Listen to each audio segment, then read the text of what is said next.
Vous le savez, votre site internet reçoit des visites, les gens arrivent dessus, ils regardent peut-être 2 ou 3 pages, et pourtant vous n'avez quasiment aucune demande de contact. Dans ce cas-là, le réflexe est souvent de chercher le gros problème, le formulaire, le design, le référencement, le bouton de contact. En réalité, un visiteur abandonne rarement à cause d'un seul élément, il abandonne parce qu'à chaque étape, vous ajoutez une friction ou une hésitation supplémentaire. Dans cette vidéo, on va suivre le parcours complet d'un visiteur depuis la première seconde sur votre site jusqu'au formulaire de contact et regarder les 20 endroits où vous pouvez vraiment perdre une demande. Dans cette vidéo, je vous montre les petites fuites qui peuvent expliquer pourquoi vos visiteurs ne vous contactent pas. On va les suivre vraiment dans l'ordre réel, arriver sur le site, page d'accueil, service, crédibilité, contact. Et puis vous pourrez utiliser cette liste comme checklist rapide pour auditer votre propre site. Imaginez quelqu'un qui arrive sur votre site internet, soit parce qu'il a trouvé votre entreprise sur Google ou parce qu'on lui a donné une recommandation. Il n'est pas forcément pour ou contre vous, au contraire, s'il est là, c'est qu'il y a déjà une petite attention, une petite volonté d'en savoir plus. Mais cette attention, elle est fragile. Mais cette attention, elle est fragile. La personne, elle arrive, elle regarde le haut de la page, essaie de comprendre ce que vous faites, il cherche si vous travaillez dans sa région, il clique sur un service, il essaie de se rassurer, il regarde comment vous contactez, et à chaque étape, il peut se dire « je suis pas sûr, je verrai plus tard, je reviendrai dessus, je vais comparer un petit peu, j'ai essayé de prestataire qui avait fait ça un peu mieux, etc. » Plus tard sur Internet, ça veut souvent dire jamais. Le but de cette vidéo, c'est d'essayer de vous montrer tous les moments où des frictions ou des hésitations peuvent émerger, et puis que vous regardiez ça sur votre propre site. Je vais le faire avec des exemples de sites internet réels qui existent, pour vous montrer vraiment ces problématiques en live. Et puis, ce que je vous conseille de faire moi, c'est que si vous testez votre site internet, faites-le en navigation privée. Vous pouvez sur la plupart des navigateurs aujourd'hui, Chrome, Firefox, Edge, ce que vous voulez, faire fichier, nouvelle fenêtre de navigation privée, ça vous permet de voir vraiment ce que votre client voit. Si le site est un peu lent, les lenteurs vont se ressentir. S'il y a des choses qui ne s'affichent pas comme elles devraient, elles vont vraiment pas s'afficher comme elles devraient pour vous aussi. Donc ça, c'est important pour commencer. Donc c'est parti, les 20 raisons pour lesquelles votre site reçoit des visites mais personne ne vous contacte. Première étape, donc première section, qu'est-ce qui se passe en arrivant sur le site internet? Premier problème que je vois souvent, c'est le temps de chargement. Donc quand on a une page qui se charge comme ça, faut éliminer. Encore plus là, puisque la personne met encore un petit pop-up alors qu'on n'a même pas ouvert la page, donc c'est une frustration supplémentaire. Mais le problème là, c'est vraiment le temps de chargement qui va être une frustration totale pour la personne qui arrive sur le site. Regardez le temps qu'il faut pour charger. Bon, deuxième problème, une image qui ne se charge pas. Regardez, on ouvre cette page, on a l'impression que tout est chargé et pourtant il n'y a rien qu'elle a. Et ça a mis quoi, 4 ou 5 secondes à se charger. Sur mobile, c'est encore pire. Ça, c'est le genre de frustration qui peut très vite faire fermer la fenêtre à une personne qui a l'impression que le visuel n'est encore pas terminé de se charger. Et puis l'image, finalement, c'est ce qui vend cette page-là. Ici, donc c'est en tête et elle ne se charge pas immédiatement. Autre problème, une intro, ça c'est le pire, c'est un truc qui existe depuis longtemps et qu'on ne fait plus du tout aujourd'hui. C'est une espèce de page comme ça, comme une porte qu'on doit ouvrir avant d'arriver sur un site internet, accès au site. En plus, on doit cliquer ailleurs pour fermer cette petite barre de cookies, puis ensuite on fait accès au site. On doit faire un clic de plus pour valider qu'effectivement on allait voir un site internet de clients, ce qui est absurde. Autre chose, en arrivant sur le site semble laissé à l'abandon. Je vous montre un exemple qu'on voit partout, vous verrez. Donc le site n'est jamais du tout à charger, plus visuellement c'est pas fou, mais si on descend, 2017, copyright 2017. Retirez ce copyright immédiatement. Franchement, ça va pas du tout ça. Autre chose, si on va sur le groupe d'Electro justement, qui a l'air d'être quand même une grosse boîte, on voit clairement que c'est laissé à l'abandon en termes de à propos. Donc on a quelque chose qui donne, je crois, que ça soit du volume en 98. Donc vous voyez que ça n'a pas été mis à jour depuis plus de 30 ans, cette information. Donc vraiment, ça a l'impression que vous êtes peut-être même plus actif, quoi. Autre chose, le site internet peut être mal maintenu. Ça veut dire quoi mal maintenu? Ça veut dire d'avoir ce genre de visuel. Regardez ici l'entête du site. Accueil, prestation, accueil, on ne le voit pas. C'est un petit élément visuel qui a été fait pour que ce soit joli et tout, sauf que là, ça ne s'affiche pas comme il faut. Moi, j'arrive là-dessus, je me dis, oula, ça a été fini un peu, comme on dit, au pipi, et c'est pas du tout bon signe pour le reste de l'expérience. Et même en termes d'expérience, du coup, on masque carrément un lien. Autre problème de maintenance, que je vois souvent, si on ouvre cette page-là, on voit que ce produit ici, il s'affiche comme il faut, mais sauf qu'on a un espèce de texte bidon qui s'affiche ici. Sans parler même des erreurs, des warnings que vous pouvez avoir en haut de page, qui arrivent aussi de temps en temps. Donc ça donne vraiment un sentiment pas génial de finition pour la personne qui visite le site. Autre élément, évidemment, le mobile pas optimisé ou petit. Un exemple ici, avec celui-ci. Donc, on voit clairement que c'est un site internet assez vieux, mais si on fait inspecter et qu'on se met en vue mobile, donc vous verrez que vous allez me dire, ouais, mais bon, sûrement qu'il ne s'adapte pas. En fait, si, il s'adapte. Sauf que, vous voyez ce que ça donne? Donc, soit l'adaptation, elle est foireuse, donc on met tout qui est coupé, ce qui est quelque chose qu'on voit souvent, soit l'adaptation, elle est beaucoup trop petite, donc c'est quasiment inutilisable sur mobile. Évidemment, ça, vous le savez certainement, c'est hyper important, c'est crucial. Si votre site internet a été fait dans les 5 dernières années et que le mobile ressemble à ça, ça va pas du tout. Autre problème avec le mobile, c'est pas qu'une question de, ok, est-ce que c'est adapté au mobile ou pas, c'est une question de, est-ce que l'expérience mobile, elle est du même niveau que ce qu'on aurait sur un ordinateur. Et si vous n'avez pas ça, c'est important vraiment de faire quelque chose. Ensuite, en tête pas clair ou qui fait genre, je donne un petit exemple ici avec une entreprise de mécanique de précision. Le savoir-faire, le dynamisme et l'indépendance sont les fondements qui nous poussent à l'excellence. Ça, c'est sans aucune valeur pour le client potentiel qui vient vers vous et sans aucune valeur pour Google non plus. Mais bon, si les gens viennent sur votre site déjà, c'est qu'ils sont intéressés et vous avez fait le premier pas. Mais simplement, ça n'a aucune information que vous donnez claire à la personne qui vient sur le site. Elle ne sait même pas ce que vous faites, à part que vous avez du savoir-faire, que vous êtes dynamique et que vous êtes de l'indépendance et que vous faites de l'excellence. Ça ne veut rien dire du tout. Autre élément, faire genre, je trouve que l'entête est sympa, mais le moteur est notre passion, la passion est notre moteur, évidemment. Donc, c'est une entreprise qui fait quelque chose qui est lié au moteur. Simplement, il faudrait renforcer ça avec un petit texte, il faudrait donner l'impression à la personne qu'elle arrive au bon endroit et que directement, c'est une entreprise qui fait, comme elle le dit plus bas, nous sommes spécialisés dans la conception, le développement, la fabrication, la maintenance, la révision, la mise au point de tout type de moteur essence ou diesel. Ça doit apparaître là. Ça ne doit pas apparaître plus bas, il ne faut pas scroller pour aller avoir l'information. Non, non, non, ça doit apparaître tout de suite. Et c'est quelque chose qu'on doit mettre en titre 1. Ensuite, zone géographique invisible. Comme moi je travaille beaucoup avec des entreprises de services et que c'est souvent des services qui sont locaux, les zones géographiques invisibles, donc quand on arrive sur un site comme celui-ci, qui est un expert immobilier, donc expertise immobilière, je me souviens que je suis arrivé dessus et j'ai mis un bon moment avant de trouver où c'était situé. Donc si on va dans Contact, on a l'information ici, mais elle n'est pas dans le pied de page, donc elle est nulle part. On a un téléphone effectivement pour pouvoir contacter la personne, mais en fait on n'a aucune notion qui dit qu'on est dans le Jura. Je crois, même ici dans la présentation, il n'y a rien qui indique que la personne est dans le Jura. Donc vous voyez que c'est un peu un problème, c'est-à-dire que ça, typiquement, JOD SRL expertise immobilière, ça devrait être JOD expertise immobilière dans le Jura, JOD expertise immobilière à Kourou, etc. Vous êtes positionné localement, la personne qui est dans le Valais ne va pas forcément vouloir travailler avec vous. Surtout de l'expertise immobilière, vous savez qu'on a quelque chose de très situé localement, où la connaissance du marché est très importante. Mais on a effectivement un petit panneau d'activité ici, qui permettent d'indiquer les informations. Mais de nouveau, mettez-les tout de suite. Surtout si on a une page zone d'activité qui dit ça, il faut que ce soit directement visible ici. Ça, c'est la première partie. Qu'est-ce qui se passe quand on arrive sur le site? Là, c'est important parce que la personne, c'est ses premières impressions avec le site internet. Et si directement on la frustre ou on lui donne pas ce qu'elle attend, on va la perdre immédiatement. Ensuite, une fois qu'on est arrivé sur le site, évidemment, qu'est-ce qu'on va avoir? En général, on va avoir la page d'accueil. Donc, quels sont les problèmes qui peuvent émerger par rapport à ça? Première chose, les CTA faibles. C'est-à-dire que un CTA, c'est un appel à l'action, c'est un appel qui va demander à la personne de vous contacter, par exemple. Et là, je trouvais intéressant ce site internet, qui est en fait le site internet d'une entreprise qui fait de la gestion et du conseil, et qui a une application apparemment, qui permet de justement gérer avec le prestataire grâce à une application en ligne, ce qui est très bien, sauf que l'appel à l'action, c'est pour en savoir plus, cliquez ici. Fini avec l'assure d'assurance, vous pouvez avoir toutes vos polices d'assurance dans une seule application. On aimerait bien en savoir un peu plus sur le cabinet professionnel en question. Et pour en savoir plus, cliquez ici. Ça, c'est le pire des appels à l'action que vous pouvez faire. Déjà, en savoir plus, c'est déjà pas génial. Mais cliquez ici. Les gens savent que c'est un bouton. Ils savent qu'ils doivent cliquer, franchement. C'est obtenir l'application, c'est comment ça marche. C'est quelque chose de beaucoup plus parlant que ça. Même chose ici, avec cet appel à l'action qui est exactement la même chose. En savoir plus. Franchement, une appel à l'action pour ouverture de notre agence à but. Les gens, s'ils viennent pas de Bulle, ils s'en foutent. Donc, mettez autre chose, mettez quelque chose de plus parlant pour que la personne vous contacte, pour que la personne puisse découvrir vos prestations, quelque chose qui donne envie. De nouveau, un peu plus bas, on a la même chose, déclarer un sinistre, contactez-nous. Mettez ça en haut. Ça, c'est beaucoup plus important, puisque vous offrez directement une facilité de service à la personne.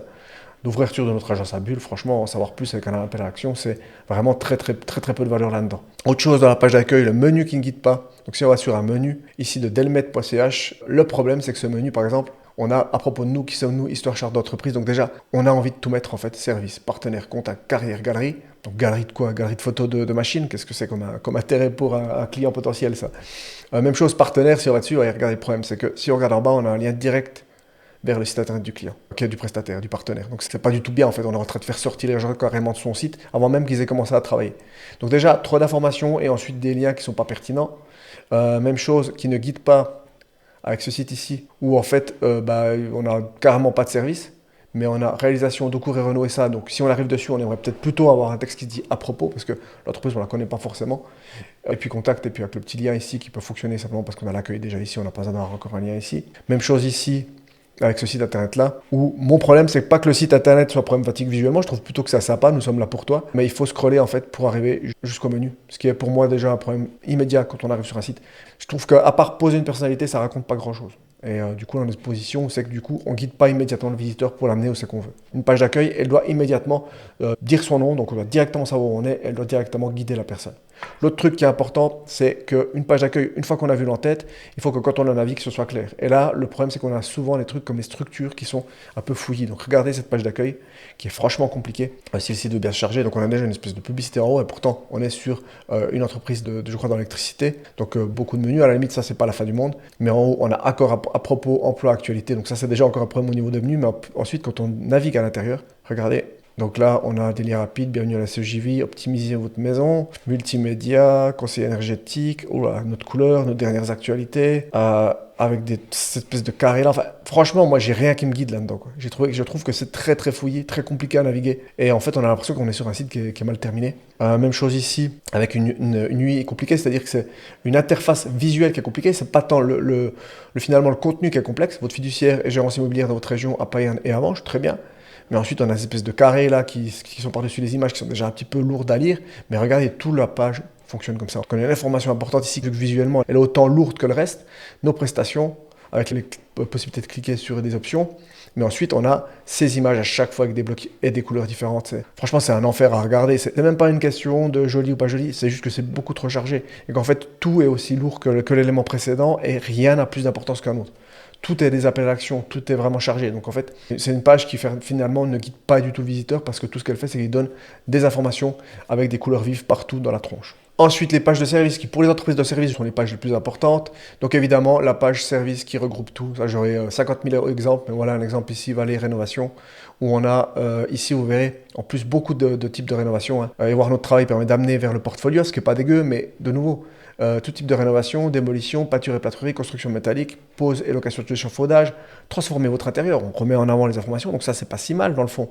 Mais ensuite, on a de nouveau rénovation, démolition, peinture, montage métallique avec plein de petits éléments à ouvrir.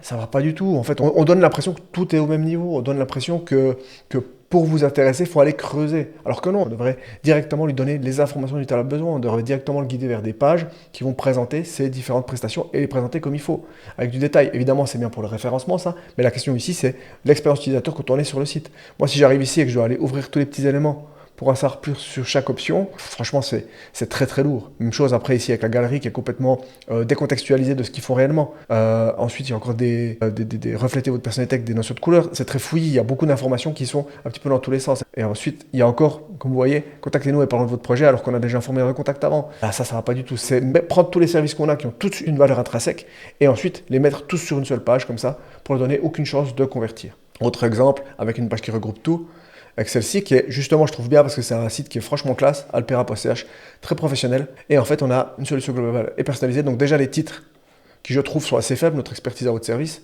Installation solaire photovoltaïque, ça c'est déjà plus parlant. Installation électrique aussi.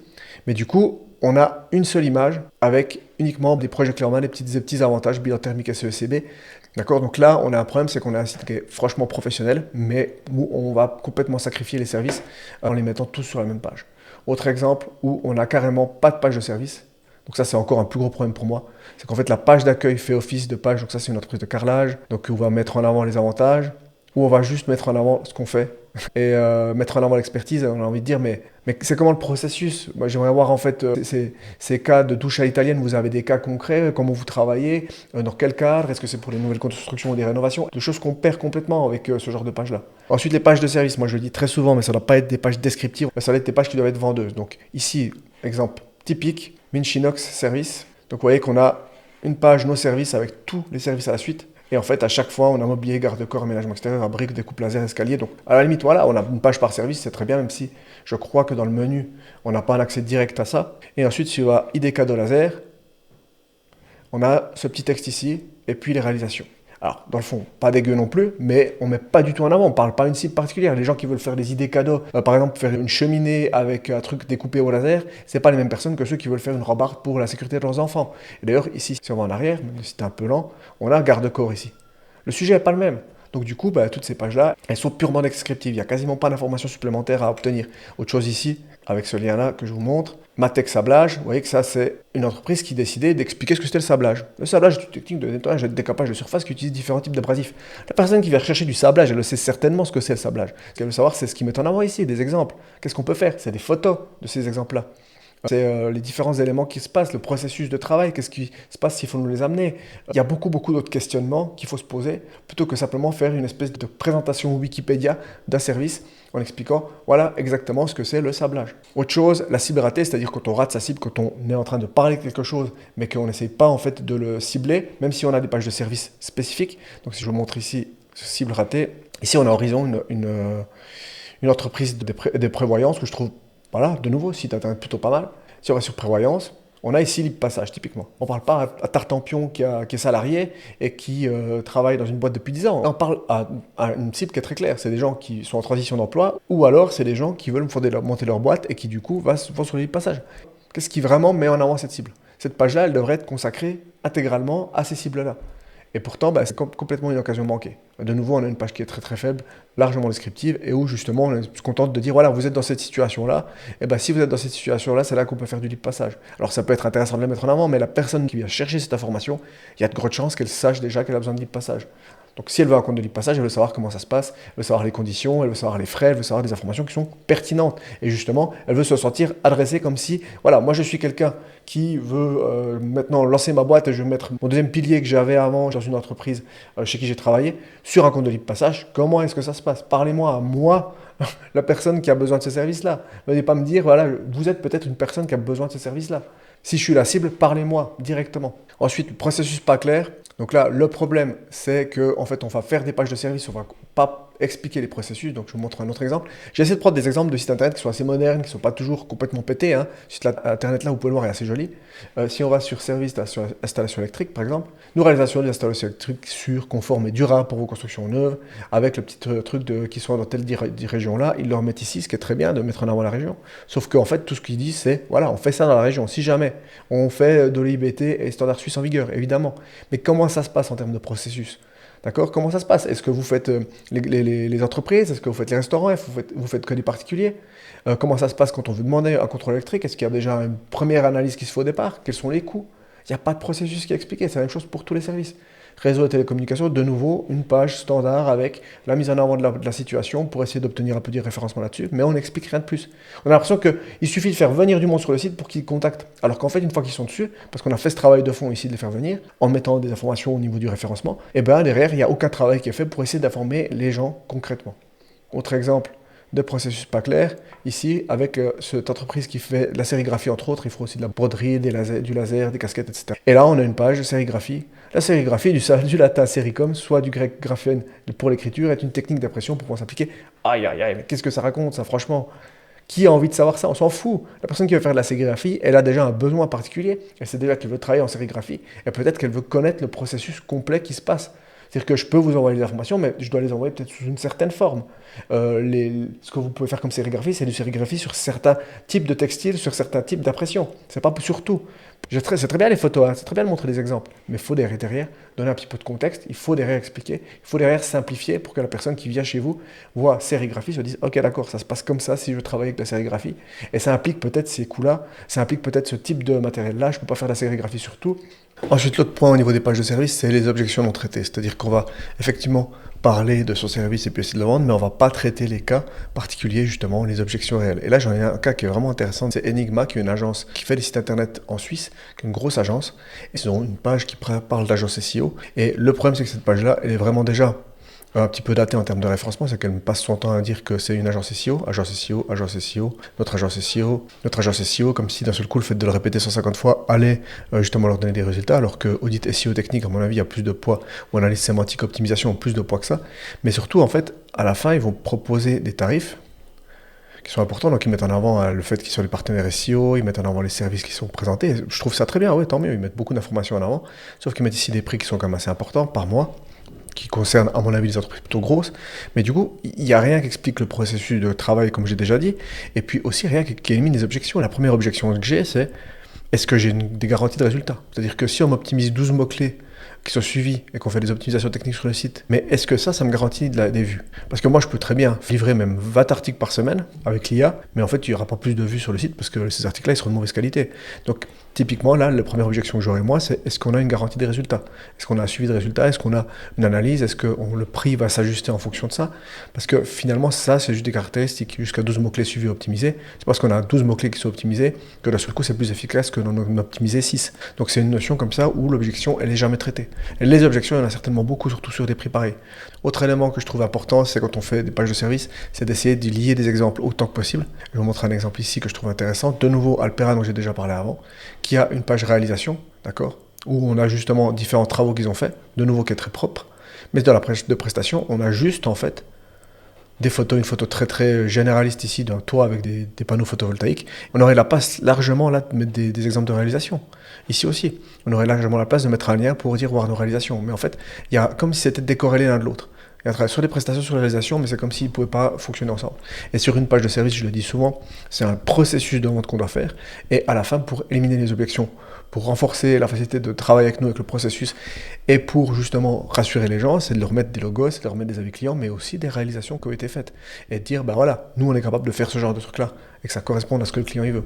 Et là, ils ne font pas du tout ça. Ils ont en fait 2 pages qui sont décorrélées, alors qu'il y aurait vraiment moyen de le faire, de le lier entre eux. Donc si vous avez comme eux 2 pages que vous pouvez potentiellement regrouper, ben faites-le. C'est hyper important de ne pas mettre les éléments, le contenu de manière parcellaire à différents endroits et pas le contextualiser, c'est vraiment une mauvaise idée.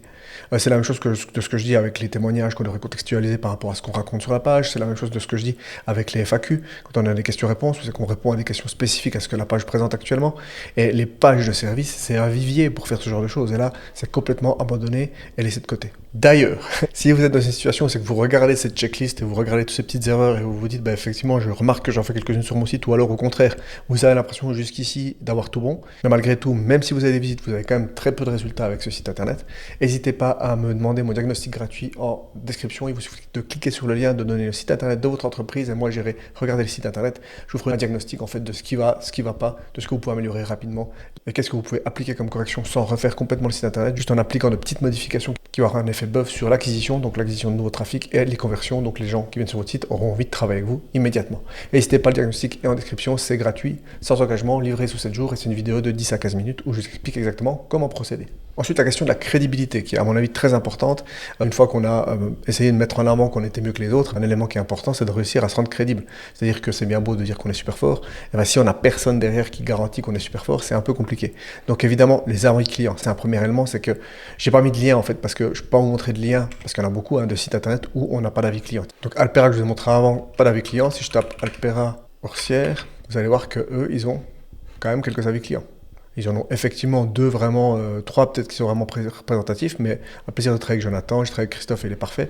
On a une présentation quand même où les gens sont contents et ils nomment carrément les personnes avec qui ils ont travaillé. Donc ça, c'est des choses qui permettent de se mettre en avant sur la page d'accueil, par exemple, qu'on a 5 étoiles sur Google, qu'on a des avis positifs, etc. Ça, c'est la grosse occasion manquée d'à peu près tous les sites internet d'entreprises de services. C'est comme si les gens avaient peur de mettre ça en avant, alors que c'est pas du tout une technique marketing sale, c'est vraiment juste quelque chose qui rassure les gens qui viennent sur votre site internet. Donc ça, c'est quelque chose que tout le monde fait, on les néglige, on les met souvent en pied de page, comme si c'était un élément qui était juste là pour faire genre. On ne les met pas en avant suffisamment au bon endroit, donc là où ils devraient être. Donc vraiment, ça c'est quelque chose qui, à mon avis, un des gros problèmes, un des gros leviers de crédibilité qu'on met de côté.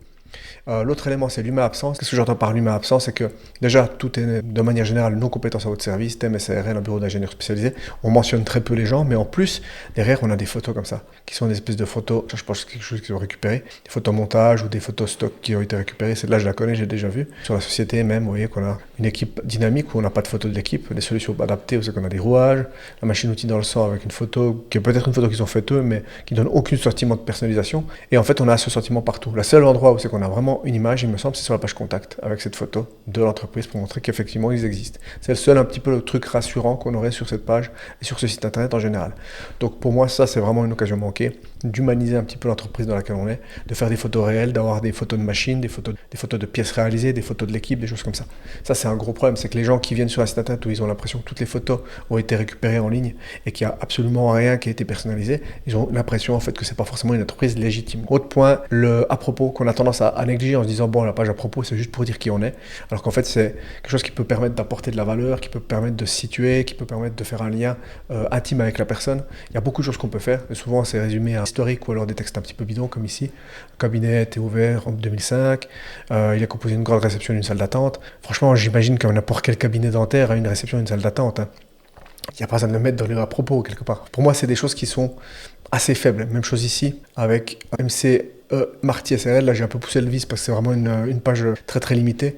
Fondée en 1997, l'entreprise jurassienne dans le canton du Jura forme régulièrement les apprentis menuisiers et charpentiers. Donc ça veut dire plus ou moins que voilà, on existe et puis ça nous est arrivé de former des apprentis. Si vous avez ça, mettez un petit logo en bas, formateur d'apprentis, entreprise formatrice ou quelque chose comme ça.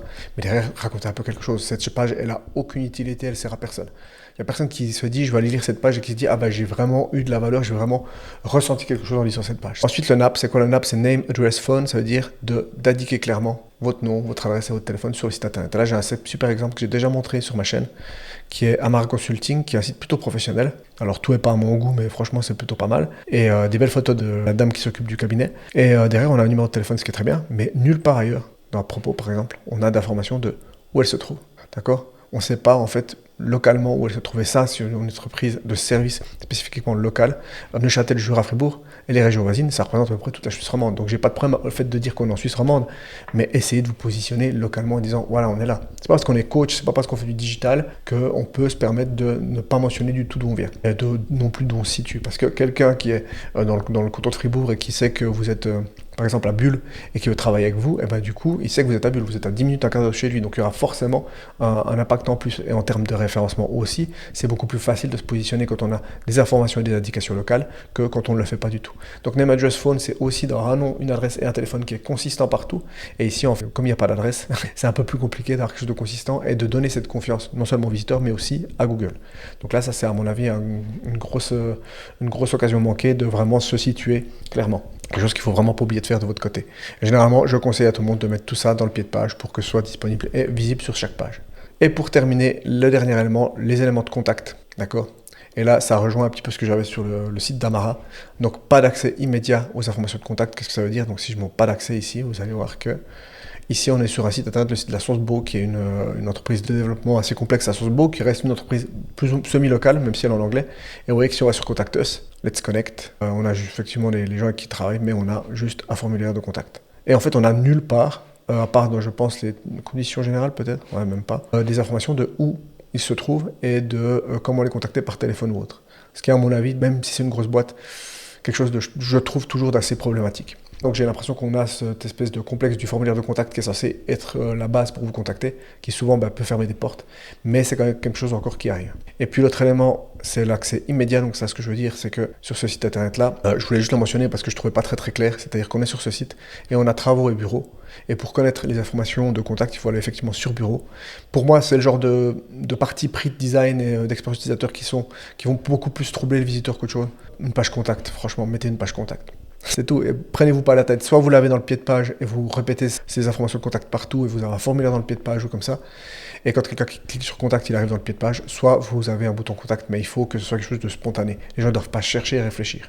Travaux et bureaux, pour moi, c'est pas du tout quelque chose qui est significatif de ce qu'on cherche réellement. Et puis même, le fait que ce soit représenté comme ça ne donne pas forcément l'impression que ce soit un menu non plus. Et ensuite, le dernier point que je voulais mentionner, c'est les frictions inutiles dans un formulaire de contact.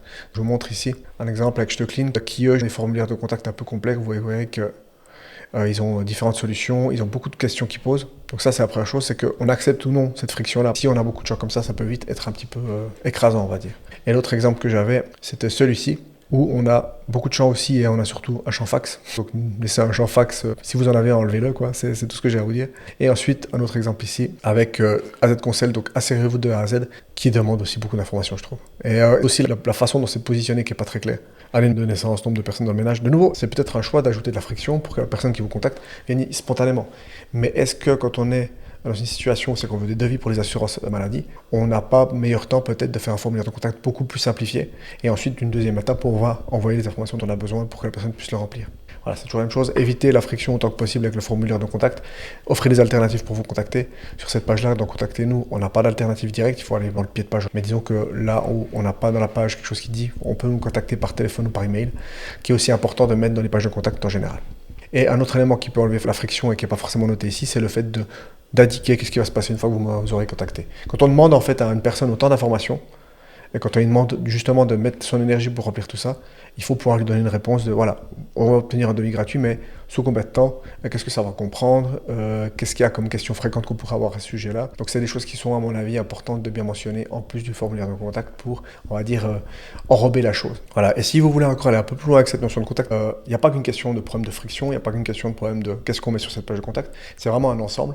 Et si vous êtes curieux à ce niveau-là, j'ai une vidéo complète où c'est que j'explique exactement comment faire un formulaire de contact et une page de contact qui va convertir les visiteurs, donc qui va vraiment faire la dernière étape nécessaire, parce que quand les gens ils arrivent à l'étape du contact, ça ne veut pas forcément dire qu'ils veulent travailler avec vous, hein, il faut encore les convaincre.